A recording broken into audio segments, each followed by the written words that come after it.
Հայաստանի ազգային պատկերասրահում բացվել է 20-րդ դարի երկրորդ կեսի հայկական գրաֆիկայի զարգացման առանցքային դեմքերից մեկի Հենրիկ Մամյանի շնչող էջեր խորագրով ցուցահանդեսը, հմտորեն համադրելով հայ դասական գեղարվեստական ավանդույթները ժամանակակից գեղագիտության որոնումներին, Մամյանը առաջ անցավ իր ժամանակակիցներից եւ նոր շունչ հաղորդեց գրքարվեստին։ Ցուցահանդեսը նվիրված է Հայաստանի ժողովրդական նկարչի 90-ամյա հոբելյանին։ Հետազոտական փուլում հասկացա, որ պետք է այս ցուցահանդեսը շեշտադրի հեղինակի գրքային գրաֆիկան մասնավորապես, որովհետև եւ գերակշիռ մասն է կազմում ցուցահանդեսի կազմակերպման, ավելի քան 153 ստեղծագործություն, գրաֆիկական թերթեր, գծանկարներ, բոլորը տպագրական գրաֆիկայի տարբեր տեխնիկաներով արված ստեղծագործություններ են,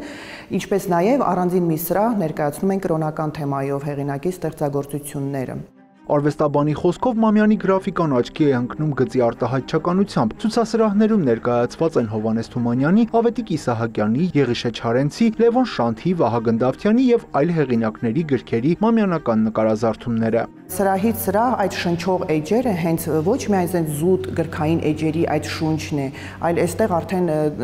մենք նորովի ենք մատուցում այս գրական թերթերը, որոնք միգուցե այդ նոր սերնդին ընդհանրապես ծանոթ չէ, որտեղ այս վիզուալ աշխարհի քաշքշուկի մեջ հատկապես տպագրական գրաֆիկան եւս երկրորդ պլան է մղվել, եւ սա եւս մեկ առիթ է ներկայացնելու տպագրական գրաֆիկայի այդ տեխնիկաները եւ ներկայացնել այդ շունչը, հեղինակի շունչը։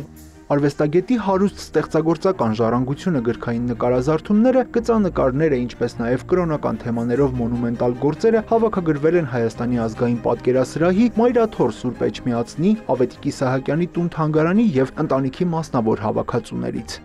Մամյանը գտնում էր խորհրդանշական, ավելի հոգևոր, ներսից դուրս բխող այդ ներքին շունչն էր նա կարողանում հաղորդել եւ ամբողջությամբ լրացնել տեքստին, ոչ թե վերարտադրել, այլ լրացնել։ Խաչատրյանը վստահ է, շնչող էջեր խորագրով ցուցահանդեսը կհետաքրքրի բոլոր տարիքի այցելուներին, այն բաց կլինի 2 ամիս, մինչև օգոստոսի 30-ը։ Յուրա Վահանյան, Արման Թովմասյան, լուրեր։